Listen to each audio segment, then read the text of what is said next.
So say we'll be always, always. Say it will be you and me till the old days. Let us be always, always. Through the highs and the lows, we'll be always.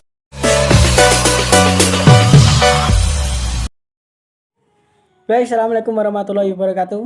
Selamat pagi. Di sini saya akan mempresentasikan hasil diskusi dari kelompok kami, yaitu ada saya sendiri Agus Setiawan, yang kedua ada Putri Wulandari, yang ketiga ada Sari Fadila. Nah, di sini kami akan membahas tentang materi gerak persendian pada ekstremitas bawah dan struktur persendian engkel dan kaki.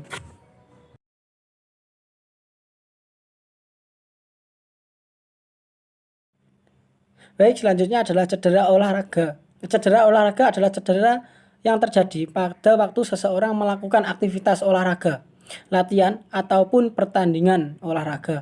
Nah, ini dinyatakan pada tokoh yaitu Sukarmin. Nah, dinyatakan pada tahun 2006.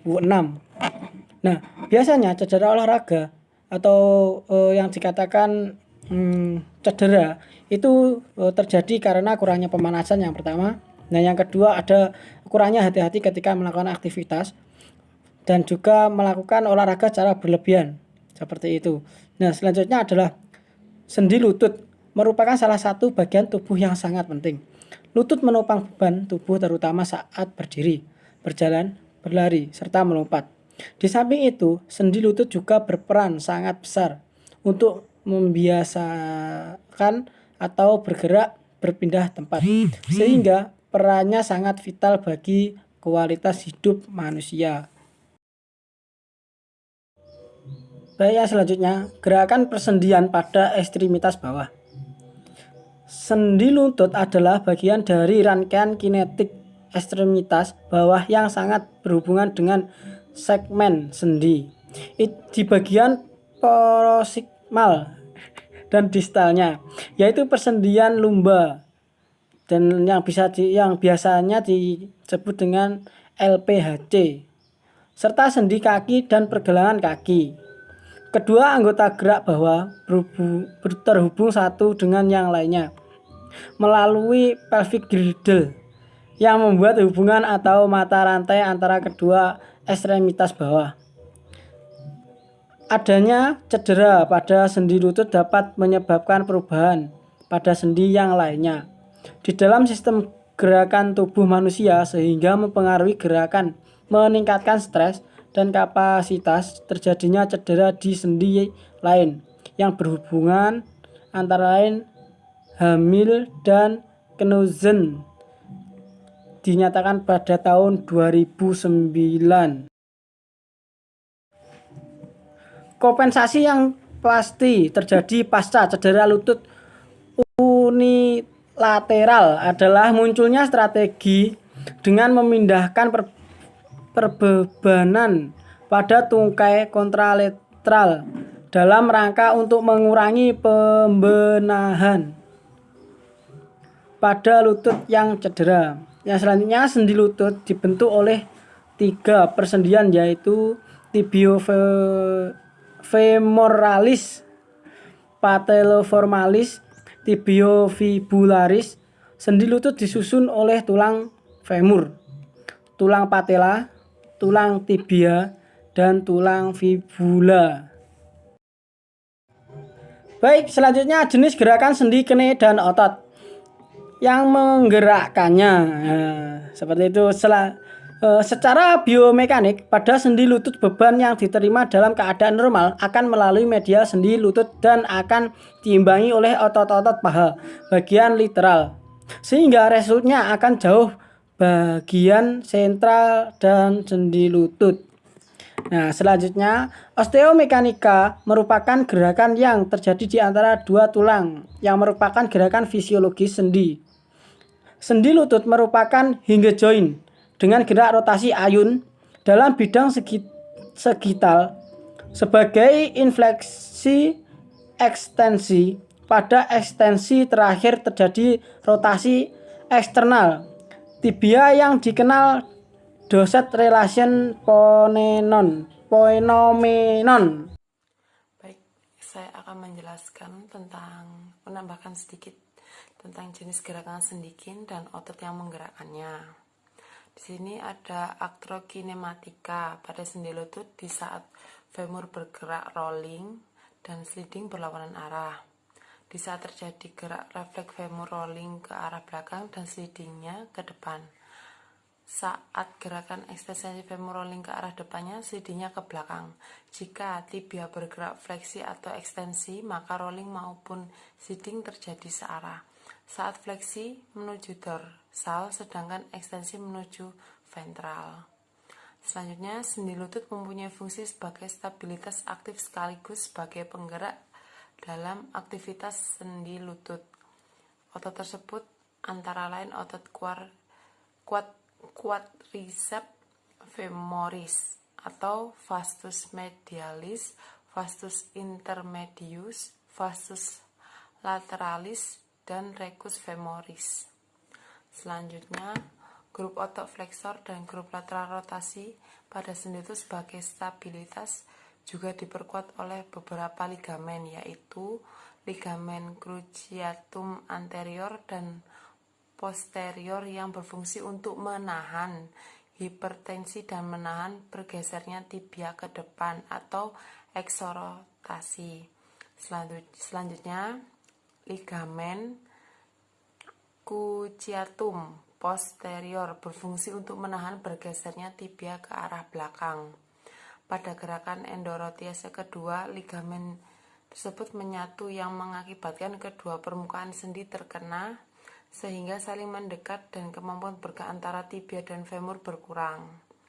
Pada gerakan eksorotasi, kedua ligamen cruciatum saling sejajar sehingga pada posisi ini sendi kurang stabil.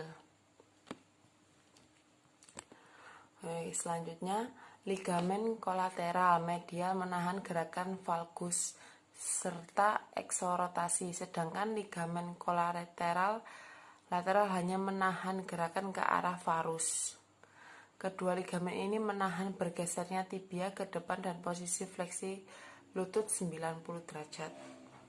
Selanjutnya, meniscus medialis berbentuk seperti cincin terbuka atau seperti huruf C, dan meniscus lateralis terbentuk seperti O. Meniscus ini akan membantu mengurangi tekanan femur atas tibia dengan cara menyegarkan tekanan pada cartilago articularis dan menurunkan distribusi tekanan sendi dan ligamen dalam mencegah hipertensi lutut dan mencegah kapsul sendi terdorong melipat masuk ke dalam sendi. Selanjutnya, saya akan menjelaskan tentang struktur persendian ankle dan kaki. Ankle dan kaki merupakan struktur kompleks yang terdiri dari 28 tulang dan 55 artikulasi yang dihubungkan dengan ligamen dan otot. Ankle merupakan sendi yang menopang beban tubuh terbesar pada permukaannya. Puncak beban mencapai 120% ketika berjalan dan hampir 275% ketika berdiri. Selanjutnya, bagian distal dari tulang tibia dan fibula berartikulasi dengan tulang tarsal pada pergelangan kaki yang membentuk struktur kaki, yang termasuk tulang tarsal adalah calcaneus, talus, navicular, cuneiform 1, cuneiform 2, cuneiform 3, dan cuboid hampir sama dengan tulang karpal pada tangan. Untuk selanjutnya yaitu gerakan sendi ankle dan kaki dan otot-otot yang menggerakkannya. Nah, pada sendi ankle terbentuk dari struktur yang kompleks seperti tulang, ligamen, dan otot. Nah, struktur tersebut yang memungkinkan sendi ankle ini menjadi fleksibel dan mudah beradaptasi dengan lingkungan.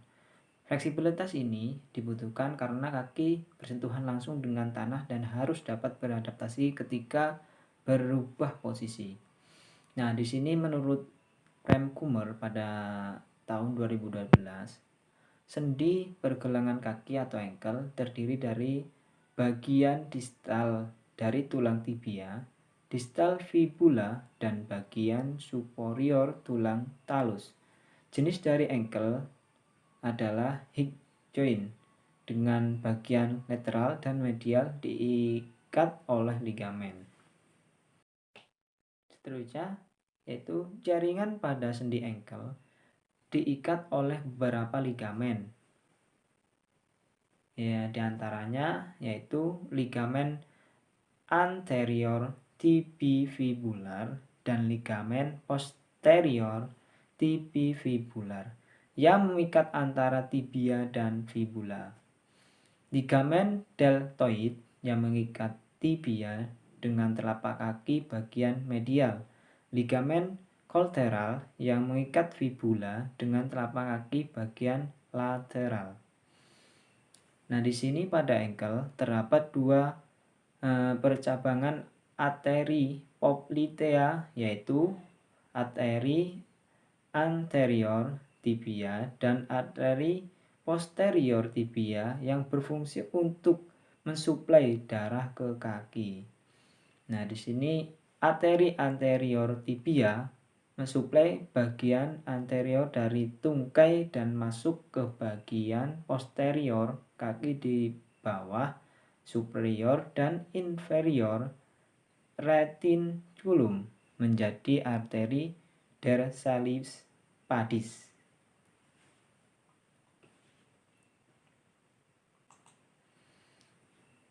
Selanjutnya nervus subhenus merupakan cabang cutaneus terbesar pada persarafan kaki, bertugas mendistribusikan impuls ke bagian medial pada kaki.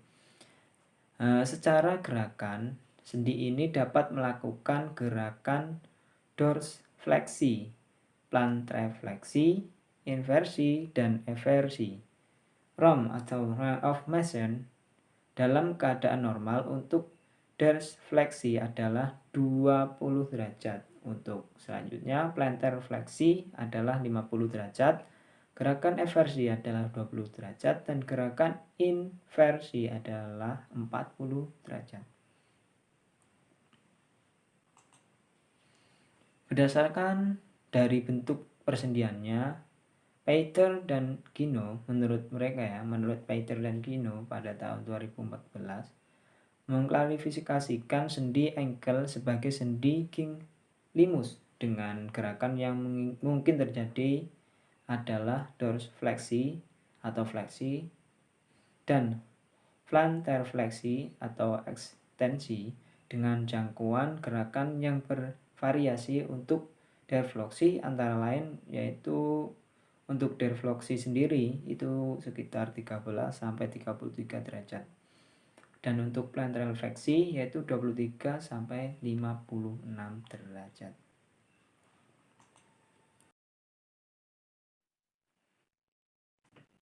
Oke, mungkin cukup itu yang bisa kami presentasikan. Banyak kurangnya kami mohon maaf yang sebesar-besarnya.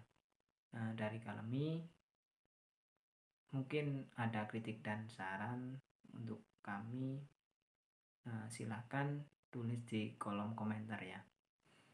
Oke, dari kami ihdinas siratal mustaqim wallahul muwaffiq ila aqwamit thoriq. Wassalamualaikum warahmatullahi wabarakatuh. Salam olahraga.